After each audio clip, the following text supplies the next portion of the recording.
से बोलो जय श्री राम, आरो जोरे जय श्री राम, सबाई मिले जय श्री राम, आमिया बोलो तुमिया बोलो जय श्री राम, जय श्री राम। মুখ্যমন্ত্রী মমতা বন্দ্যোপাধ্যায়ের বিধানসভা কেন্দ্র ভবানীপুরে বিরোধী দলনেতা শুভেন্দু অধিকারী বাংলার ভোট ঘোষণার আগে গত ৩রা মার্চ দোল পূর্ণিমাতে পৌঁছে গিয়েছিলেন ভবানীপুরে।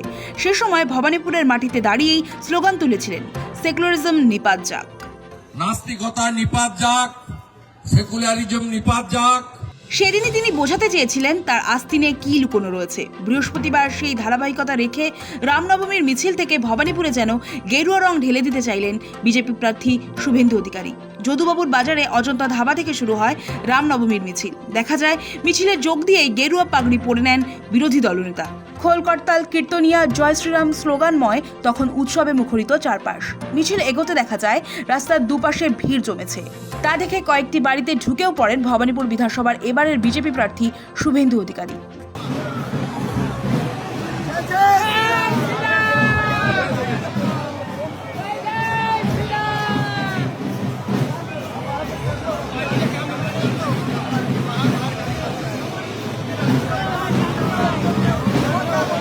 এবারে রামনবমীতে শুভেন্দুর হাফ ডজনেরও বেশি কর্মসূচিতে যোগ দেওয়ার কথা। তবে প্রথমেই ভবানীপুরে রামনবমীর শোভাযাত্রায় কেন অংশ নিলেন তা খানিকটা স্পষ্ট। মমতা বন্দ্যোপাধ্যায় নিজের কেন্দ্র ভবানীপুরে তাকে পর্যদস্ত করতে প্রতিষ্ঠান বিরোধিতার সঙ্গে হিন্দু ভোটের মেরুকরণ ঘটানোর চেষ্টাই তার মূল কৌশল। রামনবমীর মিছিলে হাঁটতে হাঁটতে শুভেন্দু বলেন, বাংলায় এবার রাম রাজ্যের প্রতিষ্ঠা হবে। হাতে কাজ, পেটে ভাত, মাথায় ছাদ, মেয়েদের সুরক্ষা নিশ্চিত হবে। যুবক যুবতীরা এই বাংলাতেই কাজ পাবেন, ভিন রাজ্যে কাজের খোঁজে যেতে হবে না। দোল পূর্ণিমার দিন দাঁড়িয়ে বলেছিলেন, সেকুলারিজম নিপাত যাক। রামনবমীতে দাঁড়িয়ে দিলেন সেকুলারিজমের বার্তা। हमारे उत्सव है, उनका कुछ दिन पहले ईद था, हम लोग शुभकामना दिया है, लेकिन नमाज पढ़ने नहीं गया। ये लोग हमारे साथ टीका नहीं पहना, ये अपनी धर्म मानता है, मेरा धर्म मानता है।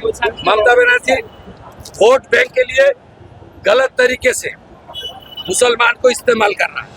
আসলে মমতা বন্দ্যোপাধ্যায়ের বিরুদ্ধে শুভেন্দুর প্রার্থী হওয়াটাই কৌশলগত। বিজেপি দেখাতে চেয়েছে বাংলার লড়াই এবার তারা সিরিয়াস। কোনো নির্বাচনই বিজেপি হালকাভাবে নেয় না।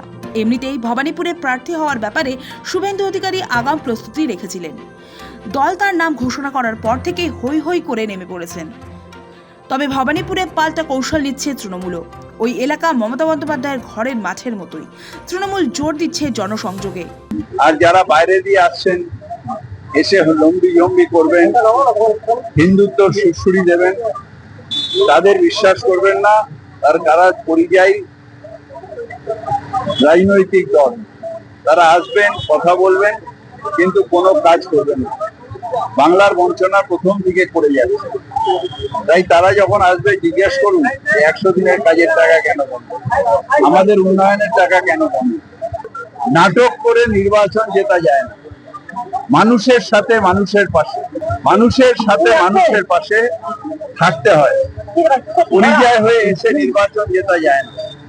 ঘরের মেয়ে মমতা ব্যানার্জি যখনই এই এলাকার মানুষ কোন রকম অসুবিধা হয়েছে, আমি তো আছি, মমতা ব্যানার্জিও দৌড়ে আসেন। সব মানুষের সাথে ব্যক্তিগত যোগাযোগ আছে। ঘরের মেয়েকে মানুষ সমর্থন করবে, বাইরের ছেলেকে সমর্থন করবে।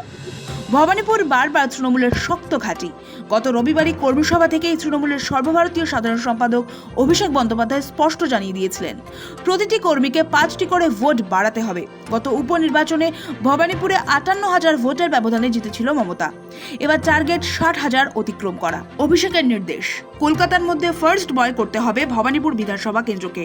ফলে সব মিলিয়ে যুযুধান দুপক্ষের এই লড়াইয়ে ভবানীপুর তাই কার্যত এপি সেন্টার হয়ে উঠেছে। সৌভিক সান্যালের রিপোর্ট, সময় কলকাতা।